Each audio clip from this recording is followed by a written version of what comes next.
Hello बच्चों, आज हम लोग कक्षा 8वीं हिंदी के प्रादर्श प्रश्न पत्र सेट 2 का सेकेंड पार्ट लेकर के आए हैं। इस पार्ट में ना हम लोग क्या करेंगे, प्रश्न क्रमांक 14 से लेकर के प्रश्न क्रमांक 17 तक के प्रश्नों को हम लोग पढ़ेंगे और समझेंगे। तो देखिए बच्चे, प्रश्न 14 है क्या? प्रश्न 14 है हमारा बच्चे, निम्नलिखित गद्यांश की संदर्भ प्रसंग सहित व्याख्या करनी है। तो बच्चे आपको पता होना चाहिए ना कि जो प्रश्न 14 है ना बच्चे, ये 6 नंबर का प्रश्न होता है।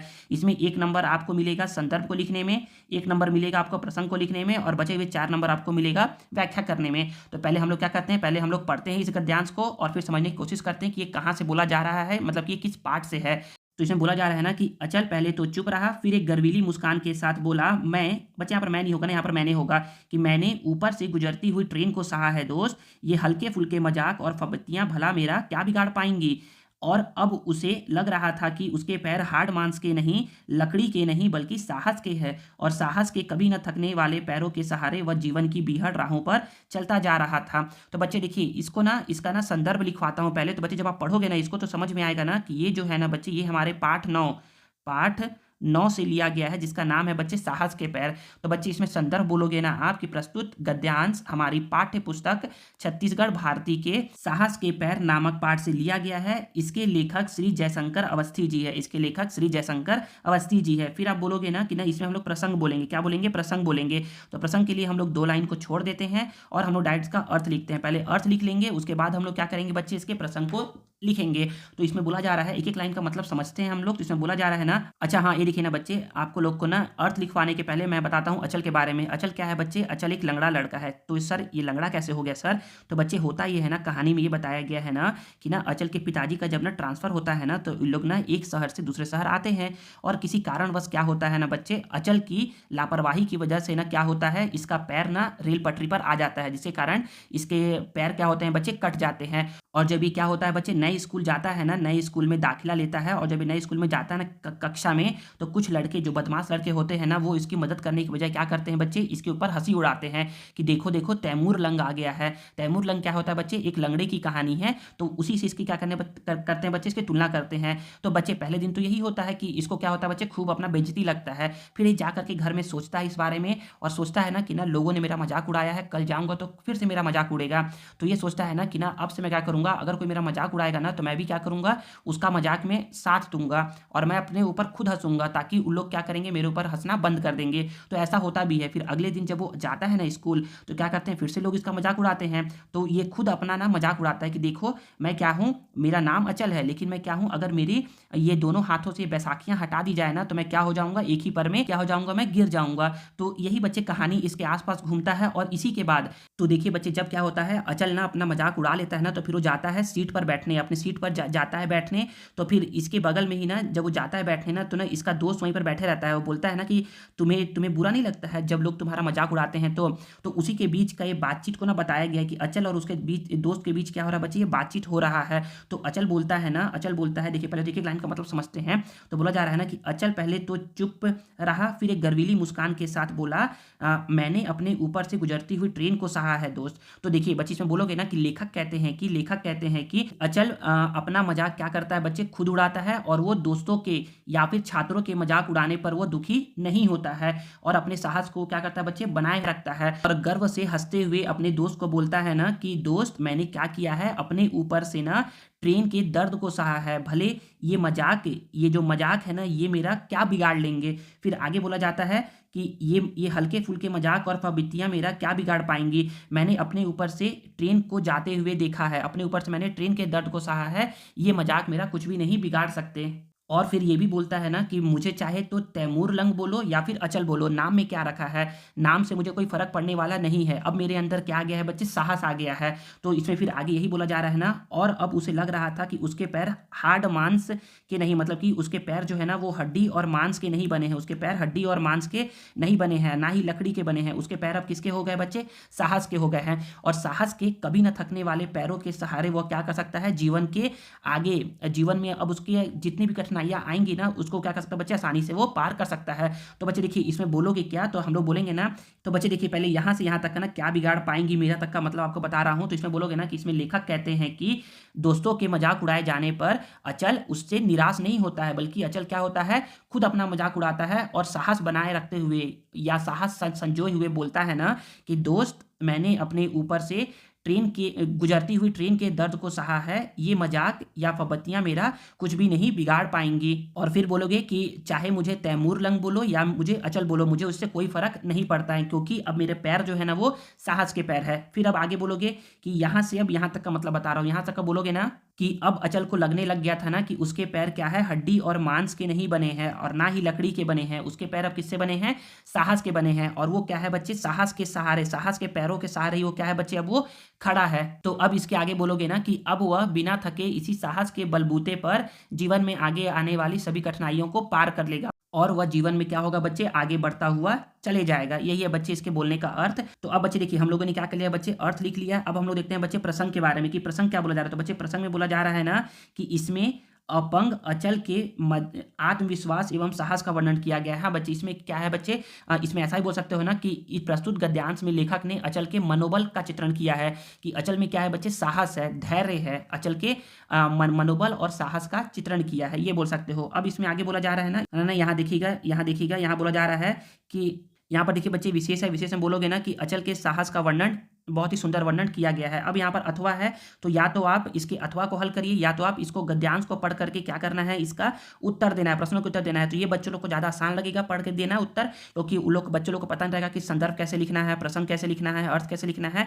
इससे ज़्यादा आसान ये है कि इसको पढ़िए और इसके क्वेश्चन का क्या करिए, आप उत्तर दीजिए। तो देखिए बच्चे इसके अथवा को पढ़ते हैं और समझते हैं। तो बोला जा रहा है ना कि निम्नलिखित गद्यांश को ध्यानपूर्वक पढ़कर दिए गए प्रश्नों के उत्तर लिखिए। तो बोला जा रहा है कि कई मुगल राजाओं ने किन्नरों को बहुत इज्जत से आश्रय दिया है। तो बच्चे याद रखिए किन्नर आ गया, मतलब कि ये हमारा पाठ 17 से लिया गया है, जिसका नाम क्या है बच्चे, तृतीयलिंग का बोध है। तृतीयलिंग का बोध है ये बच्चे एक निबंध है, ये क्या है, एक निबंध है और इसको लिखा है लेखक मंडल ने। किसने लिखा है, लेखक मंडल ने इसको लिखा है। तो यहाँ पर बोला ही जा रहा है ना कि गान व नृत्य कलाओं में ये विशारद हुआ करते थे, मतलब कि ये गान और नृत्य कला में क्या थे, इनका नाम बहुत ही प्रसिद्ध था मुगल काल में। आगे बोला जा रहा है कि इन काल में बनी परंपराओं का आज भी दहहारों किन्नरों का आश्रम में पालन होता है। तो बच्चे क्वेश्चन है ना, बुक में क्वेश्चन है ना कि ना दहहार क्या है। तो दहहार क्या होता है बच्चे, किन्नरों का आश्रम होता है जहाँ वे नृत्य और गान में क्या होते हैं, अपने गुरुओं से शिक्षा लेकर के पारंगत हासिल करते हैं, मतलब कि पारंगत होते हैं वो। आगे बोला जा रहा है लगातार आक्रमण और राजनीतिक अस्थिरता के चलते किन्नर अपने आप को असुरक्षित मानने लगे हैं। इन संकटों से छुटकारा पाने के लिए अब किन्नर अलग अलग रहने के बजाय एकत्रित होकर के रहने लगे हैं। आगे पहला प्रश्न है ना, पहला प्रश्न बोला जा रहा है ना, यहाँ पर समझिएगा, पहला प्रश्न है यहाँ पर समझिएगा, हाँ बिल्कुल, यहाँ पर बोलोगे ना किन्नरों का किन कलाओं में विशारद हुआ करता था। बच्चे क्या कहते हैं ना, बच्चे इसका ढंग से लिखते नहीं है आंसर, बच्चे ऐसे लिखते हैं कि यहाँ दिख गया कि विशारद लिखा है, मतलब कि इस लाइन को लिख देंगे, चेप देंगे यहाँ से यहाँ तक का, बोलेंगे कि गान व नृत्य कलाओं में कि ये विशारद हुआ करते थे। ऐसे नहीं लिखते हैं बच्चे, इसको लिखते हैं किन्नरों का गान और नृत्य कलाओं में विशारद हुआ करता था, ऐसे करके लिखते हैं। ठीक है, आगे क्वेश्चन नंबर सेकंड, दहहार क्या है, दहहार क्या है। तो दहहार किन्नरों का आश्रम होता है जहां वे अपने गुरुओं से गान और नृत्य कलाओं में पारंगत हासिल करते हैं। बच्चे क्या लिखते हैं, बच्चे लिखते हैं ऐसे करके, यहाँ देख लिए बच्चे कि यहाँ पर लिखाया हुआ है दहहार, तो यहाँ पर इन काल में बनी परंपराओं से लोग लिख देंगे यहाँ तक। बच्चे ऐसे नहीं लिखते हैं, उसको समझ करके लिखते हैं। आगे बोला जा रहा है कि गद्य का सारांश अपने शब्दों में लिखिए, मतलब इसका सारांश लिखना है। तो हम लोग कैसे लिखेंगे सारांश, तो हम लोग बोलेंगे ना यहाँ पर, समझिएगा यहाँ पर हम लोग इसको क्या करना है बच्चे, ये अप्रॉक्सीमेट 1 2 3 4 5 6 7, मतलब कि अप्रॉक्सीमेट ये 70 वर्ड्स होंगे इसके अंदर, और 70 वर्ड्स को ना आप करीब से करीब 50 से 60 वर्ड में आप इसको लिखिएगा, 50 से 60 वर्ड में। तो देखिए बच्चे सारांश को लिखते हैं जिसमें बोला जा रहा है ना, यहाँ पर समझिएगा। तो देखिए बच्चे इसका पढ़ करके मैं आप लोग को सारांश बताता हूँ। तो बोला जा रहा है कि कई मुगल राजाओं ने किन्नरों को बहुत इज्जत से आश्रय दिया था।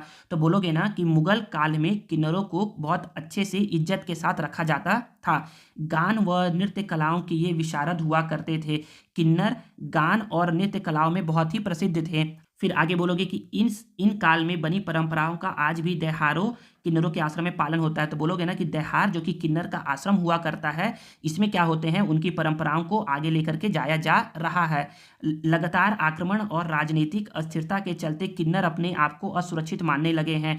कुछ असामाजिक तत्वों के कारण क्या हो रहा है बच्चे, किन्नरों पर आए दिन क्या होता था, आए दिन आक्रमण होता था, जिससे वे अपने आप को असुरक्षित मानने लगे हैं। इस असुरक्षा से छुटकारा पाने के लिए वे क्या करने लगे हैं, अब वे अलग अलग न रह करके एकजुट होकर के रहने लगे हैं। तो उनको पता चल गया है ना कि अगर हम लोग अलग अलग रहेंगे ना तो हम लोगों को क्या कर दिया जाएगा, मार दिया जाएगा। इसलिए क्या क्या करते हैं, वो अलग अलग न रह करके एक साथ एकत्रित होकर के रहते हैं। वो लोग बोलते हैं ना कि एकता में ही बल है, एकता में ही बल है। तो इसीलिए क्या करते हैं, उन लोग अलग अलग रहने के बजाय अब एक साथ ही रहते हैं, ताकि उन लोग को कोई नुकसान ना पहुंचा सके। आगे बोला जा रहा है, इसको समझिएगा कि संकटों से बचने के लिए किन्नरों ने क्या किया है। तो बच्चे संकटों से बचने के लिए किन्नर अब अलग अलग न रह करके एक साथ एकत्रित होकर के रहते हैं। ये है बच्चे बोलने का मतलब। ठीक है बच्चे, चलिए हम लोग क्या करते हैं, इसके आगे का क्वेश्चन को पढ़ते हैं और समझते हैं। अब देखिए बच्चे, प्रश्न 15वां क्या बोल रहा है। तो प्रश्न 15वां है, निम्नलिखित पद्यांश का संदर्भ प्रसंग सहित भावार्थ लिखिए। मतलब हम लोग को इसमें संदर्भ लिखना है, हम लोग को इसमें प्रसंग लिखना है और इसका भाव लिखना है। भावार्थ मतलब होता है बच्चे इसका अर्थ लिखना है, व्याख्या करनी है। तो बोलोगे ना कि पहले हम लोग पढ़ते हैं कि ये किस पाठ से लिया गया है। तो पढ़ना स्टार्ट करते हैं। उठो की सींच स्वेद से करो धरा को उर्वरा, कि सस्य श्यामला सदा बनी रहे वसुंधरा। अभय चरण बढ़े समान फूल और शूल पर, कि हो समान स्नेह स्वर्ण शशि और धूल पर। तो जब हम लोग पढ़ेंगे ना तो पता चलेगा ना कि ये जो पाठ है ना, मतलब कि ये जो पद्यांश है ना, ये हमारा पाठ एक नई उषा नामक पाठ से लिया गया है।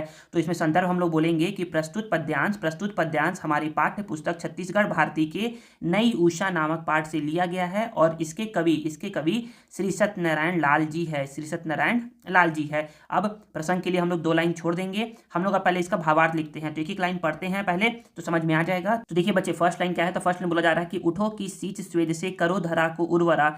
सींच मतलब होता है सींच कर, श्वेत मतलब होता है पसीना, धरा मतलब होता है धरती, और उर्वरा मतलब होता है उपजाऊ शक्ति बढ़ाना है। तो कवि नवयुवकों से कहते हैं ना कि हे नवयुवकों, उठो और अपनी मेहनत से निकले पसीने से इस धरती की उपजाऊ शक्ति को बढ़ा दो, अर्थात इसकी उर्वरा शक्ति बढ़ाओ। ठीक है ना। आगे बोला जा रहा है कि सस्य श्यामला सदा बनी रहे वसुंधरा, जिससे कि यह धरती क्या हो, हमेशा सस्य श्यामला बनी रहे, अर्थात हमेशा हरी भरी बनी रहे।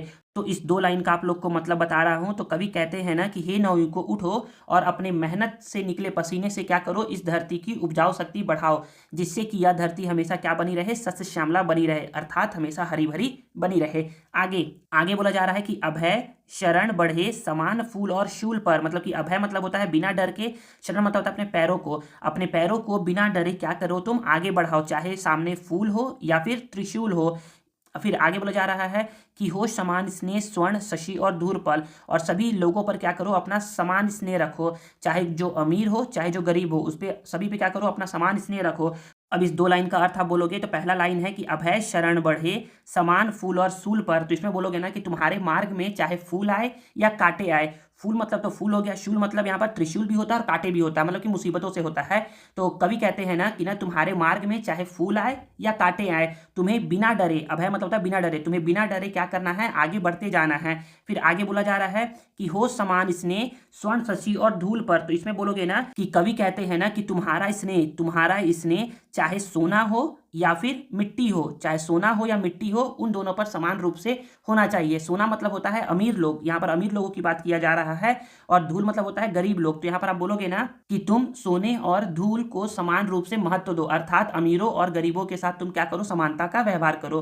तो यही है बच्चे इस 2 लाइन का मतलब। ठीक है ना। आई थिंक आप लोग को समझ में आ गया अर्थ। तो अब देखिए बच्चे, अगर हम लोग को अर्थ समझ में आ गया है ना, तो हम लोग अब क्या लिखेंगे, इसके बाद हम लोग अब लिखेंगे प्रसंग। तो इसमें बताया क्या जा रहा है, तो इसमें बताया जा रहा है ना कि देखिए ये जो कविता है ना, ये कविता जो है ये ना श्री सत्यनारायण लाल जी ने लिखा है। और वो कब लिखा है, जब हमारा देश आज़ाद हो गया था ना, तो आज़ाद के बाद ना देश के युवाओं को जागरूक करने के लिए ये कविता लिखा गया है। तो बोला गया है ना कि इसका प्रसंग बोलोगे कि प्रस्तुत पंक्ति में कवि ने नवयुवकों को कठोर परिश्रम करने तथा समानता का व्यवहार करने हेतु प्रेरित किया है। यहाँ पर बताया है फर्स्ट 2 लाइन में कि कठोर परिश्रम करो, और यहाँ पर बताया है लास्ट 2 लाइन में कि यहाँ पर तुम क्या करो, सभी के साथ समानता का व्यवहार करो। या फिर जो यहाँ पर दिया जा रहा है प्रसंग, कवि ने धरती की उर्वरा शक्ति एवं मेहनत के महत्व का वर्णन किया है, आप ये भी बोल सकते हो। ठीक है ना। अब देखिए अब आगे क्या बोला जा रहा है। तो यहाँ पर आगे बोला जा रहा है हमारा, ये देखिएगा यहाँ पर समझिएगा तो यहाँ पर विशेष बोलोगे कि मेहनत का फल अभिव्यक्त किया गया है, मतलब कि मेहनत करोगे ना तो आपको क्या मिलेगा, फल मिलेगा, उसके बारे में बताया गया है। अब देखिए बच्चे अथवा है, अथवा में यहाँ पर बोला जा रहा है ना 15 का अथवा में,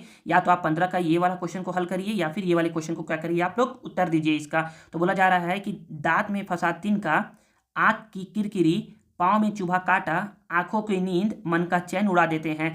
तो जब आप इस पद्यांश को पढ़ोगे तो समझ में आएगा ना कि ये पद्यांश जो है ना बच्चे हमारे पाठ्य पुस्तक पाठ 22 हिरोशिमा की पीड़ा नामक पाठ से लिया गया है। तो और इसको लिखा किसने है, इसको लिखा है श्री अटल बिहारी वाजपेयी ने। तो इसमें बोलोगे ना कि प्रसंग बोलोगे, सॉरी पहले इसमें हम लोग संदर्भ बोलेंगे। तो इसमें बोला जा रहा है ना कि सबसे पहले हम लोग बोलते हैं इसमें संदर्भ। तो इसमें बोलोगे कि संदर्भ प्रस्तुत पंक्तियां या प्रस्तुत पद्यांश हमारी पाठ्य पुस्तक छत्तीसगढ़ भारती के हिरोशिमा की पीड़ा नामक पाठ से लिया गया है। इसके कवि श्री अटल बिहारी वाजपेयी जी हैं। आगे हम लोग प्रसंग के लिए क्या करते हैं बच्चे, प्रसंग के लिए 2 लाइन छोड़ देते हैं, हम लोग डायरेक्ट अर्थ को समझते हैं। तो अर्थ में बोला जा रहा है ना कि देखिए बच्चे ये हुआ क्या था ना, तो इसमें ना ये बताया गया था ना कि अटल बिहारी वाजपेयी ने ना ये कविता तब लिखा है जब क्या किया गया था, अमेरिका ने क्या किया था, परमाणु बम से ना जापान पर हमला किया था। जापान के शहर हिरोशिमा और नागासाकी पे क्या किया था, उसने परमाणु बम गिराया गया था। उस समय ना उसके दर्द को बताने के लिए क्या किया है, अटल बिहारी वाजपेयी ने एक कविता को लिखा है। तो इसमें ना प्रसंग के लिए 2 लाइन छोड़ देना है। अब व्याख्या में बोलना है कि दांत में फंसा तिनका, आंखों की किरकिरी। तो कवि कहते हैं ना कि अगर तुम्हारे दांतों में कोई कण फंस जाता है या तिनका फंस जाता है, तो देखिए बच्चे आप लोगों ने देखा होगा ना कि अगर आप लोगों के दांतों में कुछ फंस गया है तो आपका ना मन ना किसी भी चीज़ को करने में लगता नहीं है। पहले लगता यही है कि पहले क्या कर लूँ, मैं उस दांत का तिनके को मैं बाहर निकाल लूँ, उसके बाद कोई भी काम करूँ। तो यही बोला जा रहा है कि कवि कहते हैं कि अगर दांत में कोई कण फंस जाए या तिनका फंस जाए या आंखों में कोई तिनका चले जाए, आंखों की किरकिरी मतलब होता है या आंखों में कोई तिनका चले जाए, पाँव में चुभा काटा या पाँव में क्या हो जाए बच्चे, कांटे चुभ जाए, तो इससे क्या होता है बच्चे, इससे हमारी आंखों की नींद और मन का चैन क्या हो जाता है बच्चे, उड़ जाता है। तो यहाँ पर वही बोला जा रहा है कि कवि कहते हैं ना कि अगर दांतों में कोई कण फंस जाए या आंखों में तिनका चले जाए या पैरों में कांटा चुभ जाए तो मनुष्य बेचैन हो जाता है, और ये जब तक निकल ना जाए ना तब तक वो क्या रहता है, उसकी नींद और चैन सब उड़ी हुई रहती है, छीन जाती है। तो यही है बच्चे सिंपल सा। आइए ये तो बच्चे बहुत सिंपल सा था ना, तो आप लोगों को समझ में आ गया होगा। अब देखिए बच्चे प्रश्न 16वां क्या है। तो देखिए बच्चे प्रश्न 16वां क्या है, प्रश्न 16वां है, आपका नाम प्रखर तिवारी है, आप मिशन उच्चतर माध्यमिक शाला बिलासपुर में पढ़ते हैं, अपने प्रधानाध्यापक को पत्र लिखिए जिसमें निर्धन कोष से सहायता प्राप्त हेतु आवेदन हो। तो बच्चे ये मैंने आप लोग को ना, जब मैं आप क्या कर रहा था, आप लोग को सेट फर्स्ट पढ़ा रहा था ना, तो उसमें मैंने आप लोग को बताया था ना कि शिक्षण शुल्क मुक्ति हेतु प्रार्थना पत्र लिखना है। ये भी कुछ उसी के जैसा है, ये भी कुछ उसी के जैसा, सेम टू सेम ही है, बस हल्का सा लास्ट में चेंज होगा, वो बता दूंगा कहाँ पर। देखिए निर्धन कोष से सहायता का मतलब होता है ना कि ना स्कूल के पास फंड होता है कि वो गरीबों के लिए क्या करेगा, गरीब बच्चों के लिए, गरीब परिवार के बच्चों के लिए क्या करेगा, वो पैसे देगा, उनको आगे बढ़ने में पढ़ने में मदद करेगा वो। तो यही कुछ बोला गया, जिसमें बोलोगे ना कि ना सेवा में श्रीमान प्राचार्य महोदय, यहाँ पर क्या करना बच्चे, प्रधानाध्यापक लिखा है ना, तो यहाँ पर आप प्रधानाध्यापक महोदय लिखोगे, प्रधानाध्यापक महोदय लिखोगे। फिर यहाँ पर बोला जा रहा है कि मिशन उच्चतर माध्यमिक विद्यालय बिलासपुर, तो यहाँ पर लिखोगे मिशन उच्चतर माध्यमिक विद्यालय बिलासपुर छत्तीसगढ़। अब यहाँ पर बोला जा रहा है कि निर्धन कोष से सहायता प्राप्त हेतु आवेदन पत्र लिखना है, तो बोलोगे कि विषय निर्धन छात्र कोष से सहायता प्राप्त हेतु आवेदन पत्र लिखोगे। अब देखिए बच्चे अब लिखते हैं हम लोग आदरणीय महोदय से, तो हम लोग बोलेंगे ना, इसमें बोलेंगे ना ऐसे करके, बोलोगे ना कि सविनय निवेदन है कि मेरा नाम प्रखर तिवारी है और मैं कक्षा 8वीं का छात्र हूँ। मेरे पिताजी एक गरीब किसान हैं, उनकी आय अत्यंत कम है जिससे परिवार का भरण पोषण भी बड़ी मुश्किल से हो पाता है। फिर बोलोगे कि मेरे पिताजी की आर्थिक स्थिति इतनी अच्छी नहीं है ना कि वे हम सभी भाई बहनों की पढ़ाई का खर्च उठा सके, तो अतः श्रीमान जी से निवेदन है। अब यहाँ पर बोलोगे कि आगे करके ना, अब यहाँ से बोलोगे, अब उतने बोलने के बाद अब बोलोगे ना यहाँ पर, अब उसके आगे बोलोगे कि अतः यदि मुझे निर्धन छात्र कोष से सहायता मिले तो मेरा अध्ययन पूर्ववत जारी रहेगा, मतलब कि जैसे कि मैं पढ़ते आ रहा हूँ वैसे ही पढ़ते रहूँगा। अब अतः यहाँ से ना, अतः से ना क्या करोगे, नीचे लाइन से लिखोगे, अतः आपसे निवेदन है कि आप इस कोष से मुझे सहायता राशि दिलवाने की कृपा करें। मुझे आशा ही नहीं पूर्ण विश्वास है कि आप मेरी प्रार्थना पर अवश्य ध्यान देंगे। उसके बाद धन्यवाद, आपका आज्ञाकारी शिष्य प्रखर तिवारी, और नाम और दिनांक। तो ये बच्चे आसान है ना, आप लोग अगर 2-4 बार लिखोगे ना तो अब या पढ़ोगे ना तो आप लोग को समझ में आ जाएगा कि क्या बोलना चाह रहा हूँ। अब इसमें बच्चे अथवा है। अब बच्चे देखिए इसमें अथवा बोला जा रहा है ना कि मित्र को क्या करना है, सफलता के लिए बधाई पत्र देना है, मतलब कि उसका नाम क्या आया है बच्चे, उसने परीक्षा में अच्छा नंबर लेकर के आया है इसीलिए। तो यहाँ पर सबसे पहले ऊपर में क्या कहते हैं, देखिए बच्चे ना यहाँ पर से समझिएगा ना कि सबसे पहले ऊपर में ना जगह का नाम लिखते हैं, फिर नीचे में दिनांक लिखते हैं और दिनांक यहाँ पर खत्म होता है। उसके बाद यहाँ से चालू करते हैं प्रिय मित्र से लिखना। जो बच्चे प्रिय नीरज यहाँ लिखा है ना, यहाँ से लिखोगे बच्चे, ये यहाँ से लिखोगे, यहाँ से, तो यहाँ पर लिखोगे कि प्रिय मित्र नीरज, और उसके बाद फिर यहाँ से लिखना चालू करोगे, यहाँ नीचे से लिखना चालू करोगे, उसके बाद जो भी लिखना होगा आप लोग को। तो इसमें बोला जा रहा है ना, इसमें बोला जा रहा है कि कल दैनिक भास्कर में ना तुम्हारा परीक्षा फल देखा, तुम क्या हुए, प्रथम श्रेणी से उत्तीर्ण हुए हो, यह तुम्हारी मेहनत या तुम्हारी कड़ी मेहनत और लगन का ही फल है। फिर अब आगे बोलोगे ना कि तुम्हारी इस सफलता से मुझे बहुत खुशी हुई, इस सफलता पर मेरी ओर से तुम्हें हार्दिक बधाई, और मैं तुम्हारे उज्जवल भविष्य की क्या करता हूँ, कामना करता हूँ। शेष शुभ, यहाँ पर शेष लिखा है ना, शेष शेष शुभ है, बाकी सब अच्छा है। और तुम्हारा प्रिय मित्र मयंक, जो भी नाम होगा आप अपने मन से लिख सकते हो। अब आगे है प्रश्न 17वां। तो प्रश्न 17वां में बोला जा रहा है ना कि निम्नलिखित में से किसी एक विषय पर निबंध लिखना है, 150 से 200 शब्दों के बीच में लिखना है। तो इन सब में से जो आप लोग को आता हो उसको लिख देंगे आप लोग। तो यहाँ पर देखिए, फर्स्ट है हमारा विज्ञान का चमत्कार, फिर सेकंड देखते हैं, सेकंड है हमारा हमारा राष्ट्रीय पर्व स्वतंत्रता दिवस, स्वतंत्रता दिवस। थर्ड हम लोग आगे बढ़ते हैं, तो थर्ड हम लोग देखेंगे ना कि थर्ड हमारा क्या है बच्चे, ग्राम्य जीवन है। थर्ड हमारा है यहाँ पर ग्राम्य जीवन। फोर्थ है हमारा मेरा प्रिय खेल, और पांचवा है शाला का आदर्श विद्यार्थी। बच्चे इस वीडियो में मैं निबंध को एक्सप्लेन नहीं करूंगा। अगर आप लोग चाहते हो ना कि निबंध के लिए एक अलग से वीडियो बनाया जाए, तो आप लोग मुझे कमेंट करके बताइए कि हाँ सर, हमें निबंध का ना एक अलग से वीडियो चाहिए। तो मैं क्या करूँगा, कोशिश करूंगा ना कि ना निबंध के लिए आप लोग के एक अलग से वीडियो बना सकूँ। तो बच्चों यहाँ पर क्या होता है, ये वीडियो ओवर होता है। बच्चों क्लास 8 के अदर सब्जेक्ट के मॉडल क्वेश्चन पेपर को वॉच करने के लिए आप क्या कर सकते हो, वीडियो के ना डिस्क्रिप्शन में ना बच्चे आप लोगों को प्लेलिस्ट का लिंक दिया गया है। आप पर्टिकुलर जिस सब्जेक्ट का वॉच करना चाहते हो ना, उसके प्लेलिस्ट को आप क्लिक करो और पर्टिकुलर जाकर के आप मॉडल पेपर के क्वेश्चन को आप देख सकते हो। आई होप आप लोग को ये वीडियो यूजफुल लगा होगा। मिलते हैं नेक्स्ट वीडियो में। Thanks for watching.